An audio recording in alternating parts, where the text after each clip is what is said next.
Welcome to another exciting episode of the Million Dollar Peddlers. I'm Paper Guy. And I'm Mr. Magazine. This is going to be a very exciting episode because it almost didn't happen. We had some technical glitches, but we worked our way through them.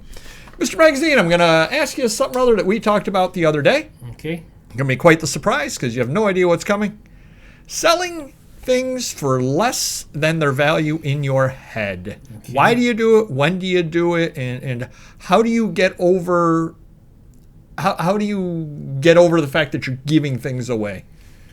Well, if you rewind, maybe say 5 years into the past, I would probably stick to my gut and say, hey, I paid $40 or $50 for this. It's worth $100.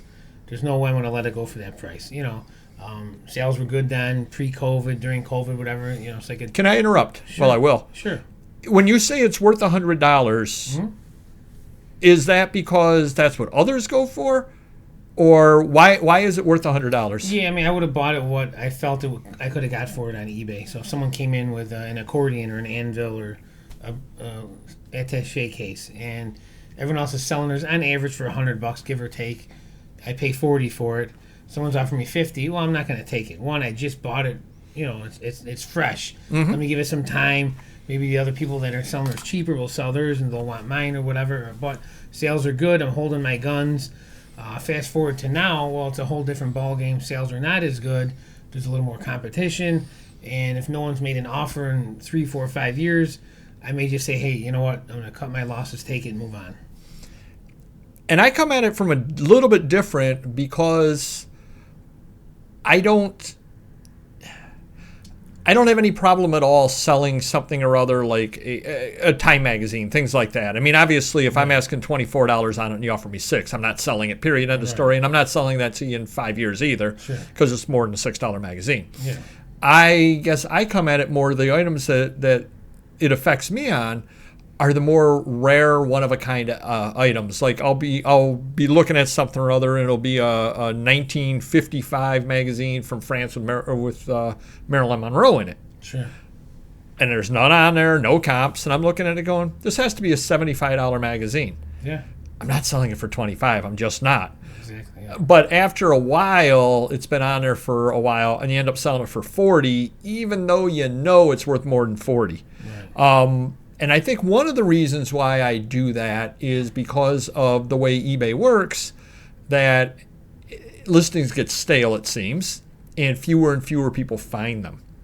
And my way of looking at it is, I really do feel this is a $75 magazine, but A, nobody's bought it in 7 years, Right. and B, nobody can probably find it at this point because eBay's certainly not pushing it in the search. So This guy found it. He's going to get himself a deal. Now, I'm not going to take $20 on it. I'm just not taking $20 on something that I feel is worth $75. Yeah. But I will take $40 on it after 5, 6, 7 years, even though I think I'm really giving the guy a good deal, because the alternative would be digging it out of storage, ending the listing, doing a new listing, and all that. And then it's like, well, yeah, I probably could pick up an extra $20, $25 doing that, and it probably is technically worth it, except I've got 50,000 unlisted items.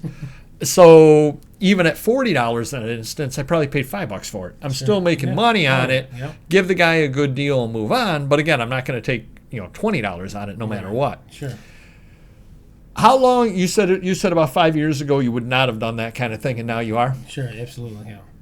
And it's probably, again, I'm getting looser and looser as time's going on, and as sales are getting, I get those bad weeks or bad days with eBay, and it's like, I need a quota. I got to pay my employees. I got to pay my mortgage. So it's one of those things where, maybe if sales are really good one day, I may not take that low offer, but 2 days later, if it's 3 p.m. and I only got 10 sales, I may jump on that because, hey, I need some money coming in today.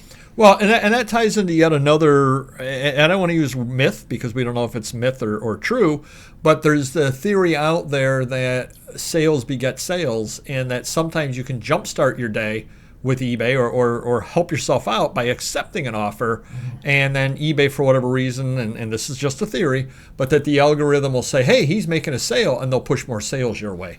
It seems to be that way for me. I feel the same way because I'll have really good days and lots of things will sell. I'll get lots of offers, good offers, and then other days there's just nothing coming in. It's crazy. Yeah, so the theory is you accept an offer, even if, obviously not $1 on a $100 item, you don't accept that. Right. But if it's at all reasonable, you just accept the offer just kind of to show a sale, and then a lot of times another sale will flow right after it. Yeah. And you'll be like, oh, I guess eBay turned me on right now as far as the algorithm goes.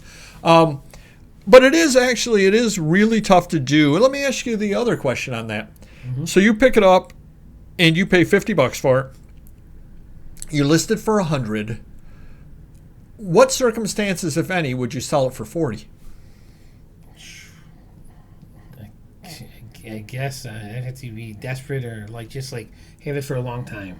So like you said, if it's 3, 4, 5 years, no one's made offers. I've had it on sale, no bites, nothing close to what I wanted. I may just say, forget it, let's move on. Sell and move on. Cut your losses. Yeah. Well, and I think another thing too that might, because you charge shipping, another thing that might come into play with that is the size of the item and how easy it is to find.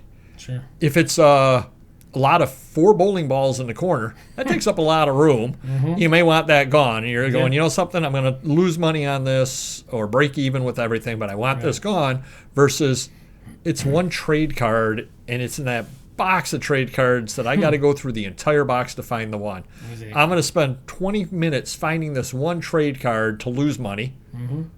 And, I got rid of one trade card. That doesn't make a lot of extra room in the warehouse. Versus, now that corner's got those bowling balls that are just annoying, and now they're gone. And the guy got a good deal. It was a bad buy on my part. I'm not going to buy bowling balls again because I put 50 into it and I sold it for 40. Yeah. I do that too often, and I'm going to be out of business. And it's kind of, I know early on I used to really, really get upset when nobody else could see the value in something that I saw. But over time, again, as you sell more and more items, it just every once in a while you do lose out on one, or you'll buy something or other and you get it home and you find out it's missing pages, or it's this or it's that, and you're like, I should have looked. I got to study this stuff better when I'm out there. Yeah. But you take the loss, and hopefully at that point you're able to make your money back on it, break even or whatever, and you're like, okay, I learned from it. And that's the important thing about it. Now I'll move on to the next deal. So do comment down below if you could, when you sell for a loss, and if you sell for a loss or sell for less than you think it's worth, and when you were able to make that transition, because I do think that is definitely a major milestone in your growth as a reseller, is being able to understand and see the big picture and realize you don't have to hit a home run on everyone, and every once in a while you do strike out or hit into a double play. It just happens. You try to minimize those, but it does happen, and sometimes just taking the L and moving on is the best thing to do. So do hit the like button. Speaking of L's, we would definitely appreciate that, and we will see you next video. Take care. Bye-bye.